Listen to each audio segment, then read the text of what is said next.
Alors, on va commencer par une petite anecdote assez surprenante. Imaginez la scène, on est en octobre 2020. Et là, le président français, Emmanuel Macron, cherche, par plusieurs biais, à obtenir le numéro de téléphone perso de Jack Dorsey. Dorsey, c'était le PDG de Twitter à l'époque. Ah oui, je me souviens de cette histoire. Pour le féliciter, c'est ça, officiellement. Exactement. La raison officielle, c'était pour le féliciter des mesures d'intégrité électorale de Twitter. Mais bon, l'insistance était assez notable. Ça allait jusqu'à envisager des DM, Telegram, Signal, enfin, tous les moyens étaient bons apparemment. Ça en dit long déjà. Tout à fait. Et cette anecdote, en fait, elle nous sert un peu de porte d'entrée pour notre sujet d'aujourd'hui. On va explorer ensemble les mécanismes assez complexes de la régulation de la parole, voire de certaines formes de censure en France. Un sujet vaste. Comment un pays comme la France, avec sa longue tradition de débat sur la liberté d'expression, en est arrivé là, surtout avec le numérique? C'est la question. Pour nourrir notre discussion, on s'appuie principalement sur un rapport assez dense. Il s'appelle Comment la France a inventé le complexe industriel de la censure. Il est daté du 3 septembre 2025, signé Pascal Claureau et Thomas Fazi. D'accord, un rapport récent donc. Oui, et notre but, c'est de décrypter un peu tout ça. L'histoire, le rôle de l'État, celui des ONG aussi, les lois récentes. Bref, comprendre comment ça modèle le paysage de l'info et de la liberté d'expression aujourd'hui, surtout à l'ère numérique. Bon, allons-y, décortiquons ça. Ok. Alors, premier point important, le contrôle de la parole en France, c'est pas nouveau. On est loin, très loin du premier amendement américain. Ah ça c'est sûr, la tradition est différente. Même la Cour européenne des droits de l'homme, dans l'affaire Handyside contre le Royaume-Uni en 1976, elle dit bien que la liberté d'expression protège même ceux qui offensent, choquent ou inquiètent. Mais elle ajoute tout de suite que des limites légales sont possibles. C'est l'article 10. Et l'histoire française, elle est pleine d'exemples de contrôle par l'État. Tout à fait, ça remonte très loin. Sous l'Ancien Régime déjà, il y avait les censeurs royaux, la Sorbonne aussi, dès le XIIIe siècle, qui exerçait une sorte de surveillance doctrinale. La Sorbonne, ah oui? Oui, oui. Et puis l'édit de Moulins en 1566, qui instaurait un contrôle royal avant publication. Et plus tard, Colbert en 1661, qui met en place le fameux privilège du roi. Le privilège du roi, c'est un peu l'ancêtre du droit d'auteur, non? Oui, on peut le voir comme ça, mais c'était avant tout un outil de censure très efficace pour la monarchie, un contrôle direct. D'accord, une longue histoire donc. Et après la Révolution, ça a changé. Alors, il y a eu une période très courte de liberté quasi totale, mais ça n'a pas duré. La terreur est arrivée très vite, avec un contrôle politique très, très strict de ce qu'on pouvait dire ou écrire. Classique. Ensuite, Napoléon. Lui, il a réduit drastiquement le nombre de journaux. Et il utilisait le Moniteur universel comme un organe de propagande, clairement. Le 19e siècle, c'était plus une alternance. Grosse censure sous la Restauration, puis un système plus subtil d'avertissement sous Napoléon III. Sans oublier les grands procès littéraires. Ah oui, Baudelaire, Flaubert. Exactement. Les Fleurs du Mal, Madame Bovary en 1857, des procès retentissants pour atteinte aux bonnes mœurs ou à la morale publique. Jusqu'au grand tournant. La loi de 1881 sur la presse. Voilà. La loi de 1881, elle est absolument fondamentale. D'abord, et c'est énorme, fini la censure préalable. Plus besoin d'autorisation pour publier. Ok, ça c'est clair. Ensuite, elle définit précisément les délits de presse, diffamation, injures, etc. Mais le point crucial, vraiment crucial, c'est que l'État ne peut plus engager lui-même les poursuites pour ces délits. Ah bon? Mais qui alors? Seulement les personnes ou les groupes qui s'estiment directement visés, lésés par un écrit. C'est à eux de porter plainte. D'accord. Donc une grande liberté, mais encadrée par la responsabilité individuelle en quelque sorte. C'est ça. Et ce qu'on voit à travers toute cette histoire, c'est que c'est bien l'État, beaucoup plus que l'Église par exemple, qui a historiquement tenu les rênes de la censure en France. Très intéressant cette perspective historique. Bon, avançons un peu dans le temps. Le rapport parle de lawfare. C'est quoi ce terme? Le lawfare, c'est l'utilisation du droit, de la loi, des tribunaux comme une arme dans un conflit, souvent politique. Ici, c'est appliqué à la lutte contre le discours de haine. D'accord. Et le rapport situe un moment clé avec la loi Pleven de 1972. C'était quoi le contexte à l'époque? On est au début des années 70. C'est une période assez tendue sur les questions post-coloniales, l'immigration. Le rapport cite un incident à Montigny-les-Cormeilles, une attaque contre un foyer de travailleurs immigrés par des militants communistes. Et il rappelle des propos de Georges Marchais, le patron du PCF à l'époque, qui appelait carrément à stopper l'immigration. C'est dans ce climat-là que la loi Pleven passe. Ok, ambiance tendue. Et concrètement, elle change quoi par rapport à la loi de 1881, cette loi Pleven? Elle modifie la loi de 1881 sur un point absolument essentiel. Elle crée de nouveaux délits. La provocation à la haine, à la discrimination, à la violence pour des raisons raciales, religieuses, etc. Et aussi la diffamation et l'injure de ce type. D'accord, ça paraît logique dans ce contexte. Oui, mais le changement majeur, et c'est vraiment ça que le rapport souligne, c'est qu'elle autorise certaines associations de lutte contre le racisme, qui doivent être agréées par l'État, à se porter partie civile. Ah, des associations agréées par l'État, comme la LICRA, le MRAP, ce genre d'organisation. Exactement, la LICRA, le MRAP. Le rapport évoque un peu leur lien historique, notamment avec le Parti socialiste pour la LICRA. Il mentionne aussi le rôle de personnalités comme Attali et Mitterrand dans la création de SOS Racisme dans les années 80, qui obtiendra aussi cet agrément. Et donc, ces ONG peuvent déclencher des procès? C'est ça. Elles obtiennent le pouvoir de lancer des poursuites pénales pour des propos tenus par d'autres. Le rapport analyse ça comme une forme de privatisation de l'action publique. En gros, l'État délègue une partie de son pouvoir de poursuite à ses acteurs privés, mais agréés par lui. Une privatisation. C'est intéressant comme lecture. On peut faire un parallèle avec les signaleurs de confiance du DSA européen aujourd'hui. Absolument. Il y a clairement une filiation dans cette logique de déléguer une partie du signalement ou de l'action à des entités qui ne sont pas l'État, mais qui sont reconnues, validées par lui. Loi dans cette veine? Oui, bien sûr. La loi Guesso, en 1990, qui punit le négationnisme des crimes contre l'humanité définis à Nuremberg. Le rapport, là encore, pointe le contexte politique, une possible instrumentalisation par Mitterrand pour gêner la droite en mettant le FN sur le devant de la scène, puis en le diabolisant. Des stratégies politiques, quoi. C'est ce que suggère le rapport. Et puis, il y a la loi Taubira en 2001, qui reconnaît la traite et l'esclavage comme crimes contre l'humanité. Elle a aussi suscité des débats, notamment sur sa portée. Certains ont critiqué son caractère sélectif.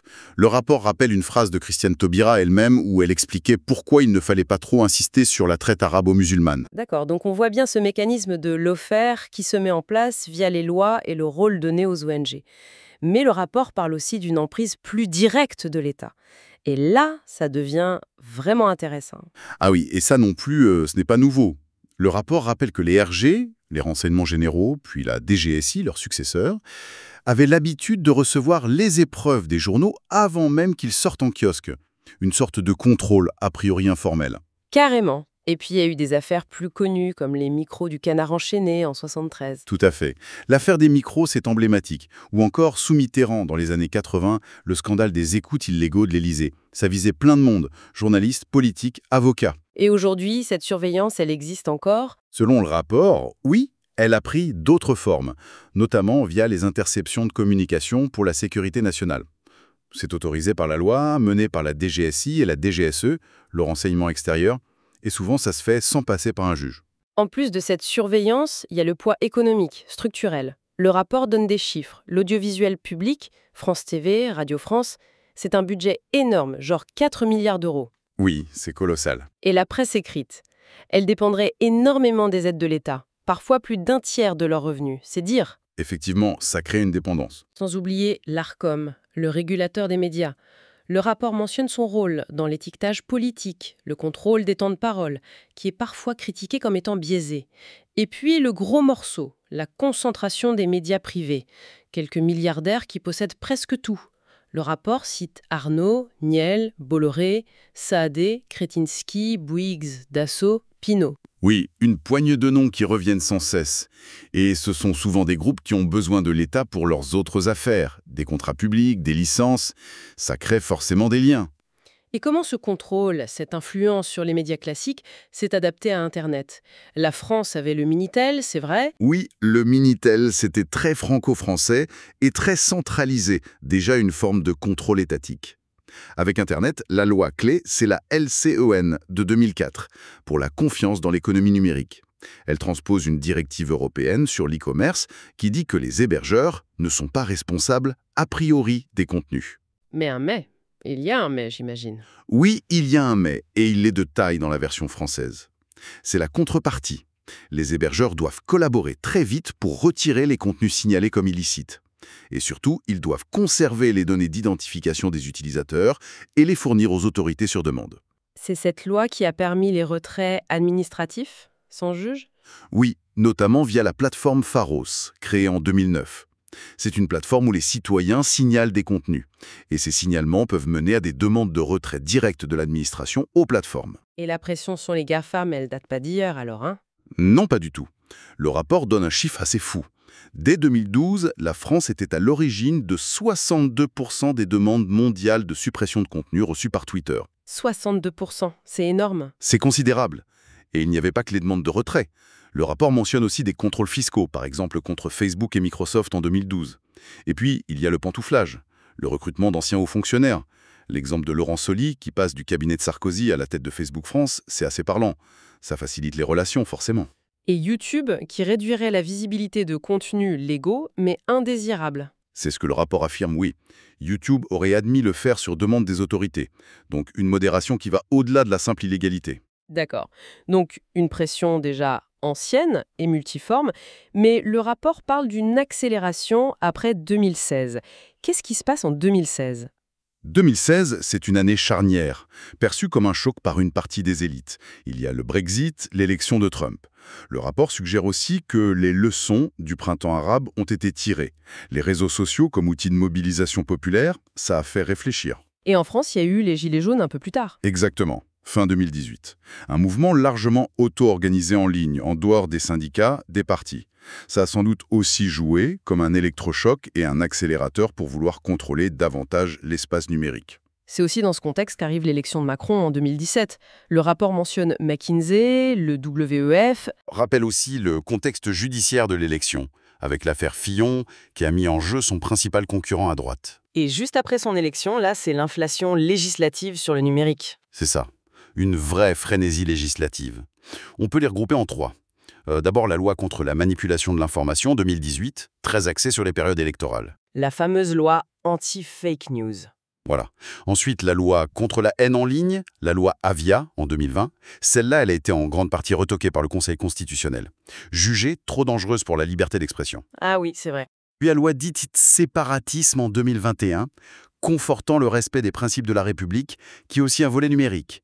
Et enfin, la loi SREN en 2024 pour sécuriser et réguler l'espace numérique. C'est elle qui intègre en droit français les gros règlements européens DSA et DMA. Et elle s'attaque aussi au deepfake. Et c'est l'ARCOM qui pilote tout ça maintenant. Oui, l'ARCOM est désigné comme le grand coordinateur national pour impliquer tout ça. Ok, l'arsenal législatif est impressionnant. Mais c'est quoi les mécanismes concrets de ce contrôle moderne d'après le rapport? Il y en a plusieurs. D'abord, une pression énorme sur les plateformes pour qu'elles retirent les contenus signalés très très vite, en 24 heures, voire 1 heure pour certains contenus terroristes.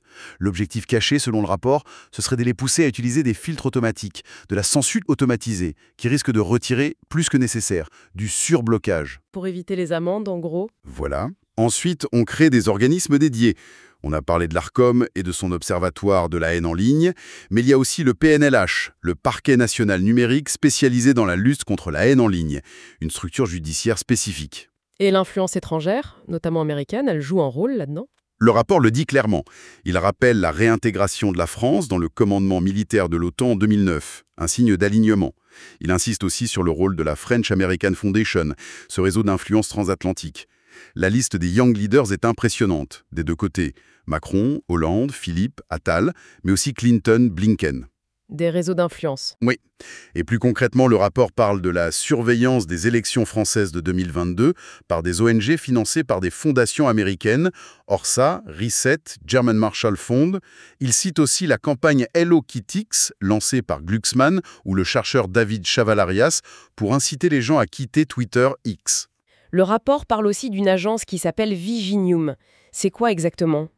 Viginium, c'est une agence d'État créée en 2021. Sa mission officielle, lutter contre les ingérences numériques étrangères.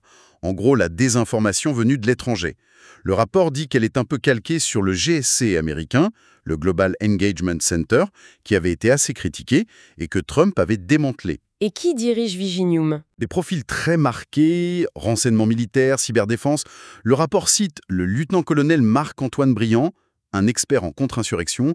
Le rapport va même jusqu'à évoquer des soupçons sur une possible implication de Viginium dans l'annulation très controversée du premier tour de la présidentielle en Roumanie fin 2024. Ah oui, quand même.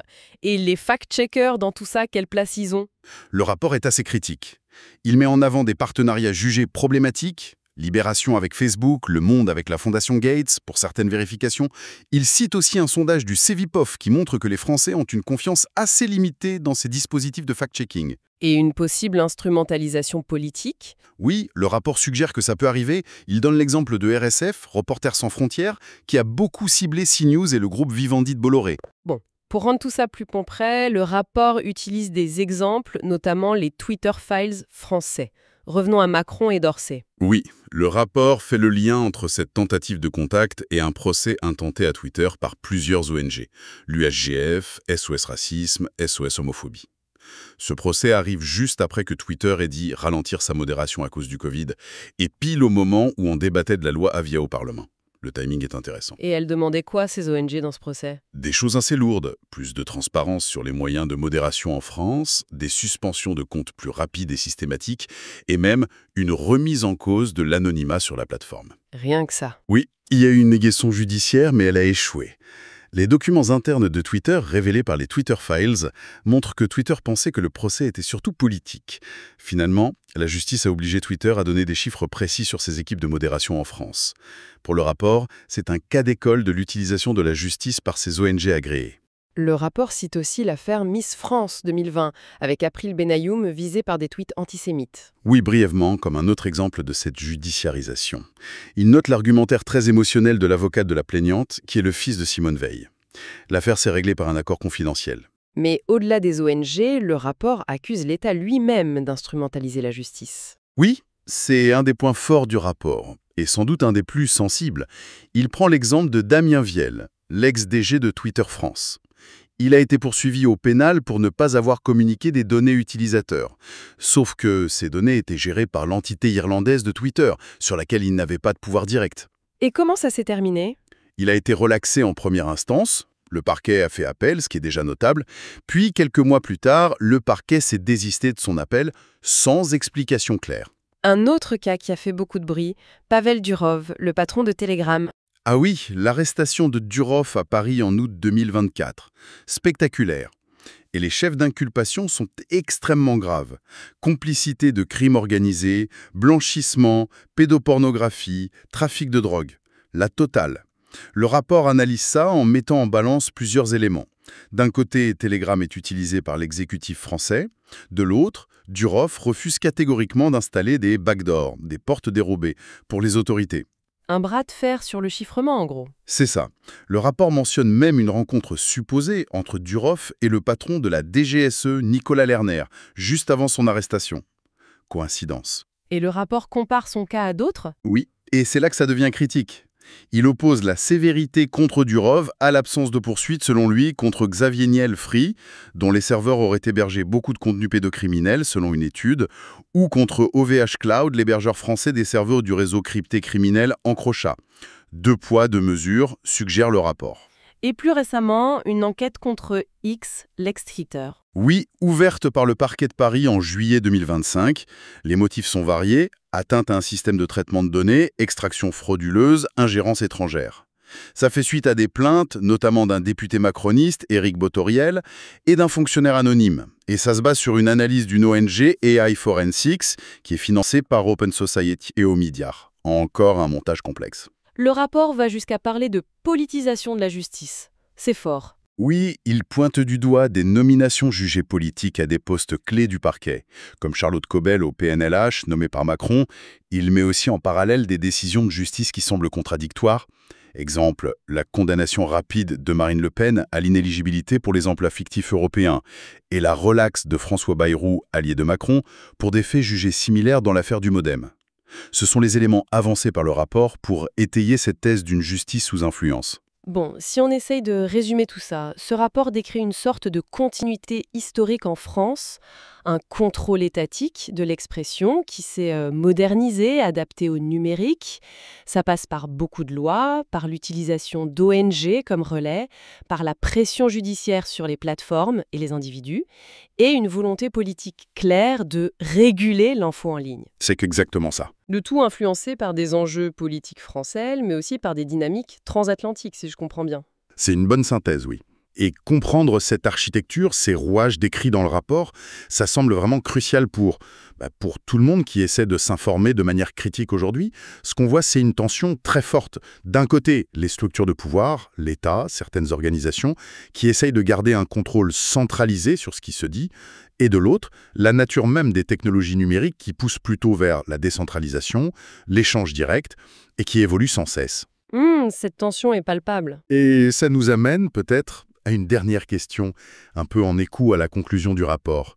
Face à cet appareil de contrôle de plus en plus sophistiqué, on parle d'algorithmes, de lois, de procès ciblés, est-ce qu'on assiste à une reprise en main durable du débat public par l'establishment? Ou est-ce que toutes ces stratégies sont au fond une sorte de combat d'arrière-garde, une réaction à une technologie et à des usages qui leur échappent?